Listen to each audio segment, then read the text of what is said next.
Good morning, ladies and gentlemen, dear colleagues. First of all, I want to thank to Anna-Kathrin Hornich for the kind invitation and to her team organizing this inspiring Congress. It's very nice to be here and to speak in such a cordial atmosphere about philosophical viewpoints of migration. Philosophers are not so often invited. We are a little bit boring, I'm afraid. I will try not to be so. So, I will start my speech with the name Society of Betweenness, Migration and Identities of Migrants as Identities in Motion. I start with the well-known quotation of Frantz Fanon. The architecture of this work is rooted in a temporal. Every problem must be considered from the standpoint of time, he quoted. And what can that mean? I will try to show in this short speech, structured as follows. Migration is culture in motion, the first point. The second one, man between as identity in migration and a society of betweenness. And the third point, the several stages of migration I worked out, beginning to wandering or falling out of the nest, the first stage, the second one, in the middle of wandering, as betweenness of the moving identity, and then with the subpoints, betweenness as bringing into a relation, betweenness as back home, and betweenness as creation. In my full writings, I have a last point I cannot speak about today because of the time constraints. It's called returning back to the homeland. But this will not, I will not speak about it today. So, the term migration is often linked with concepts of culture and cultural transfer. In many debates, however, culture appears static, in any case not moving, but fixed. It is, I quote, entirety of a collective shared way of life of a people, a nation, a community, end of quote. Culture is understood, I quote again, and that includes criticism of essentialist concepts of culture as an idea, as clearly definable and determinable entities, end of quotation. Unlike the concept of culture, the term migration is perceived as an activity and emotion. Migration means peregrination, and thus does not appear to be a state, but hints at and fulfills a change of location. Migratory flows that are triggered by diverse events like famine, war, opening of borders, etc., vary so much that statistics trying to capture waves of migration are often outdated the moment they appear in print. So, if it's the case that migration mutates continuously, how can one get a grip of it? Is it that migration can only be grasped in the past tense, chronologically offset? And if that is the case, why then is migration primarily projected to be a geographical and not a temporal quantity? We will now pursue these and further lines of inquiry. Migration deals with a variety of cultural experiences, with transfer of culture and cultural artifacts, and thus the analytical path to migration should initially lead to the term culture. Yet, not through a nominalized, essentialistic terminology, but via a different and deepened understanding of cultures. As the well-known philosopher Raoul Vaughan-Betancourt puts it, I quote him, cultures are always more than their developed, more or less stable tradition.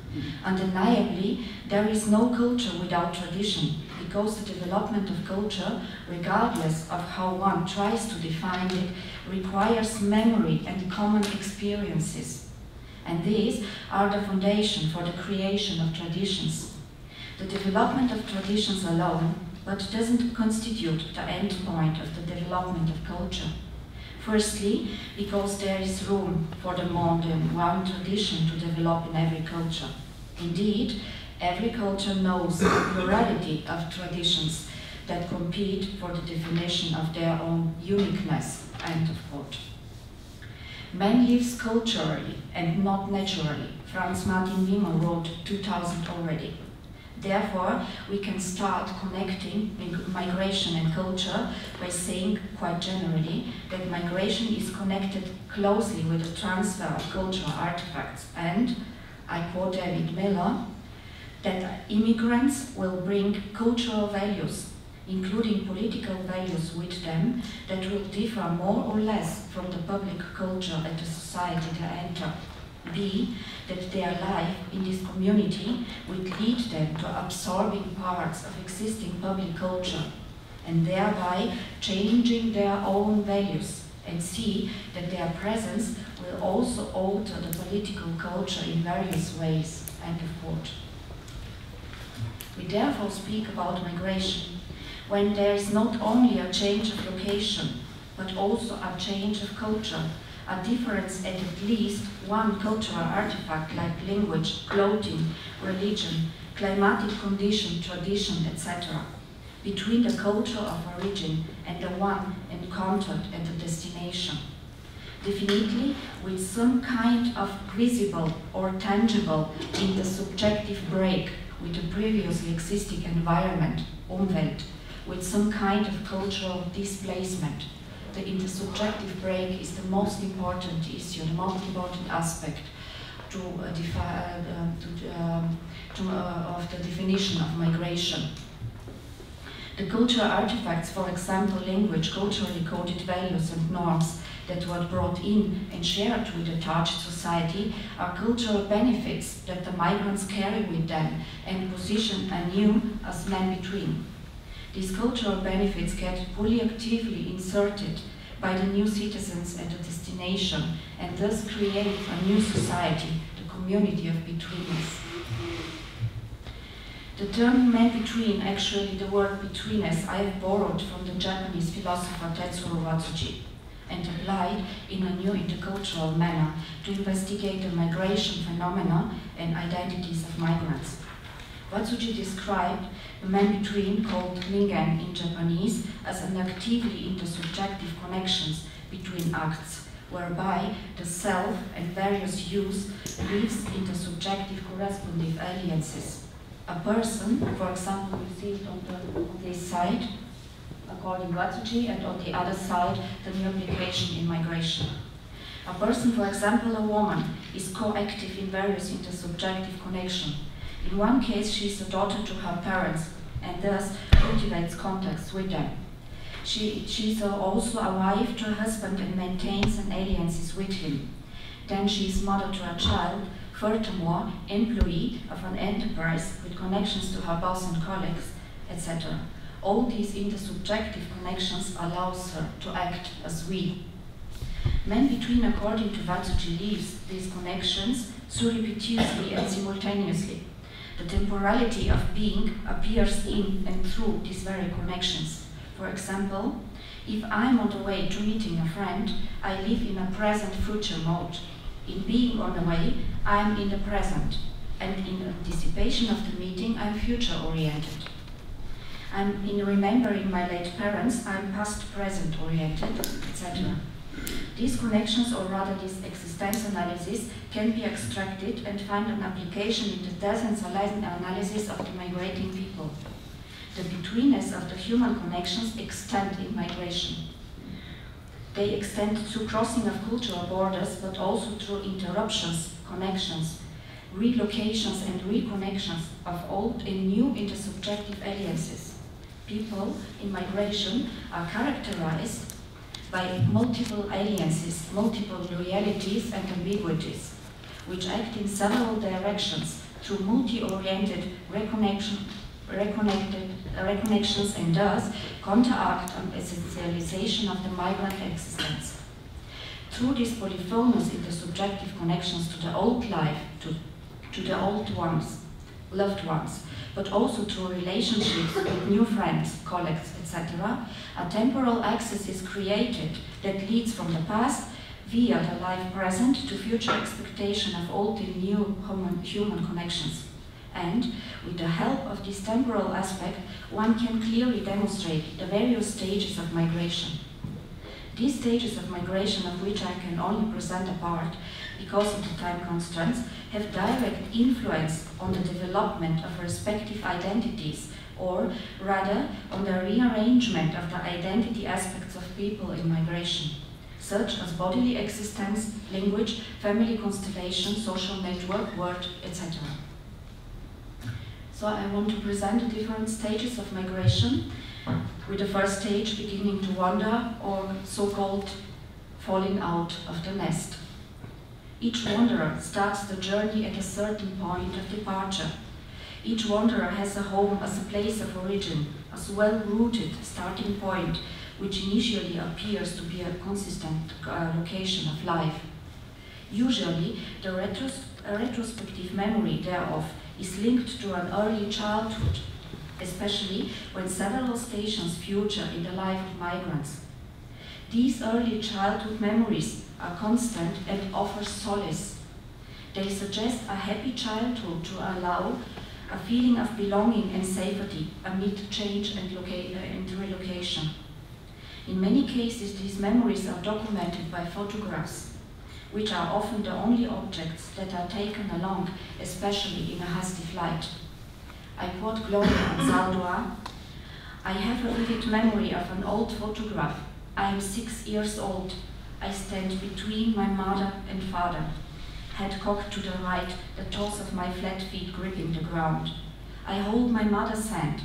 To this day, I am not sure where I found the strength to leave the source. The mother, disengaged from my family, mi tierra, mi gente, and all that picture stood for." End of quote. A change of location, therefore, means more than geographically crossing borders. The change of location in migration first and foremost presents an interruption of the familiar environment and constitutes a great rearrangement in the living conditions.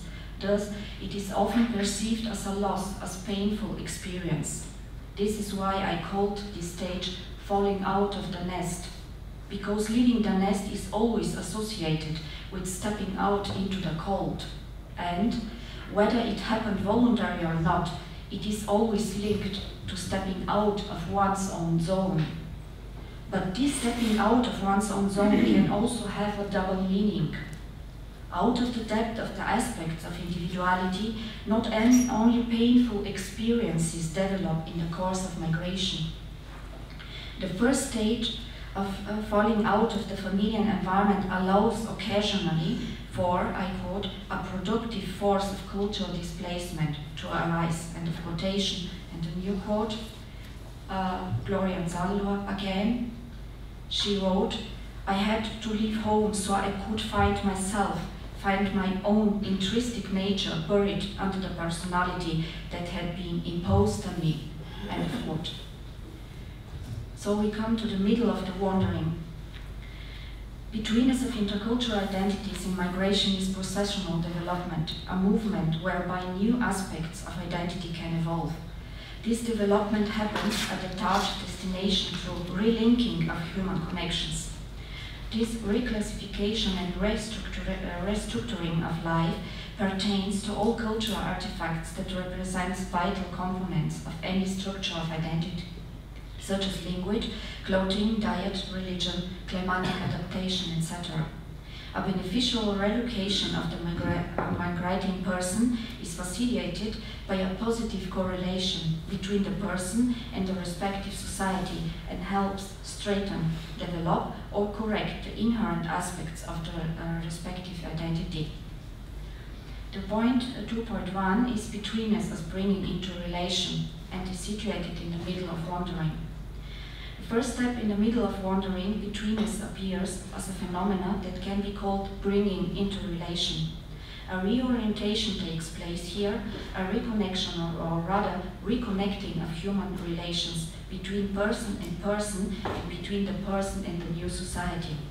A dialogue develops and exchange is initiated at first without needing to correct one's own behavior or without the demand for a correction of the behavior of the people present. Betweenness as bringing into relation is primarily present-oriented and essentially the key for any future construction of life in a new home country. Yet betweenness can turn out to be a vacuum if it stops progressing in a creative sense of redevelopment. This would constitute a retrospective orientation, hindering process of a new beginning. In this stage, longing for the past, for the old home, is stronger than the present. The previous life appears better, more colorful, warmer, and is cultivated and conserved to be used for a future orientation. This stage of betweenness is a dangerous point of friction. Bringing into relation between the individual and the new society often fails here. Reasons leading to this failure are complex and can be binary. Originating from the individual as well as the respective society, for example, lack of willingness to decipher and letter on life the cultural codes of new home country, but also everyday racism, authoritative harassment, etc. Here, yes, I will repeat time. Here, people are tempted to construct an artificial mobile home as a substitute for home, as a home ersatz. In this manner, the mobile home and the vacuum of longing is built upon and filled with alleged authentic cultural artifacts. And the last point in the middle of wandering, I called it betweenness as creation. This phase is the most crucial, and it is an amalgamation of exchange of perspectives mentioned in the first stage. This process is a creative relocation. It's not only a synthetic mix of the different cultural artifacts, but initiates the emerging aspects of identity originating in this existence, in this exchange. This phase, which is temporally very much present-oriented, is described in a similar way by Homi Bhabha as the emergence of a third dimension, which is located beyond the dichotomy of home or touched country. Here, I quote, "In that sense then, the intervening space beyond becomes a space of intervention in here and now," end of quote. This intervention is a creative process and responsible for the future position of the migrants. It decides if they would stay migrants for the long term or relocalize themselves through an exchange on equal footing. Here, people can reinvent themselves as characters or discover hidden qualities. And here too, migrants as new citizens can participate in the new society through an exchange with equal rights and having a lasting effect on it. I would like to conclude with a quotation by the psychologist Hilarion Petzold. He wrote, "One can only begin to understand the human personality in the uniqueness of its embodiment to processes of physically tangible enculturation and socialization. When one starts to grasp its embedding in culture, its penetration of collective reality, and with this, its principal diversity, personality is personified culture, culture incarnated. Personalities, however, are creating culture across their whole lifetime." End of quote. And this is true in an extended way for a person in migration. One could even say that identities and migration are extended personalities. Thank you very much for your attention.